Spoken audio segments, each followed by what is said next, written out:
புலம்பெயர்ந்த தமிழர்கள் பற்றிய முதல் புதினம். புயலிலே ஒரு தோணி. புயலிலே ஒரு தோணி என்னும் புதினத்தின் ஆசிரியர் பா. சிங்காரம். புயலிலே ஒரு தோணி டேஸ் என்னும் அத்தியாயத்தின் சுருக்கப்பட்ட பகுதி. கடற்கூத்து. இந்தோனேசியாவில் இருந்தபோது 2ஆம் உலகப் போர் நிகழ்ந்தது. ஆசிரியரின் நேரடி அனுபவங்களோடு கற்பனையும் கலந்த கதை டேஸ். புயலிலே ஒரு தோணி. தொங்கான் என்பதன் பொருள் கப்பல். கப்பித்தான் என்பதன் பொருள் தலைமை மாலுமே. சிப்பம் என்பதன் பொருள் கட்டு. பவ்வம் என்பதன் பொருள் கடல். பறவை மீன் என்பதன் பொருள் பறக்கும் மீன். அவுளியா மீன் என்பதன் பொருள் கடற்பசு.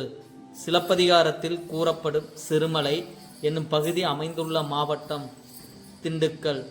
7.5 லட்சம் ரூபாயை மாணவர்களின் கல்வி வளர்ச்சிக்காக வழங்கியவர் பா. சிங்காரம்.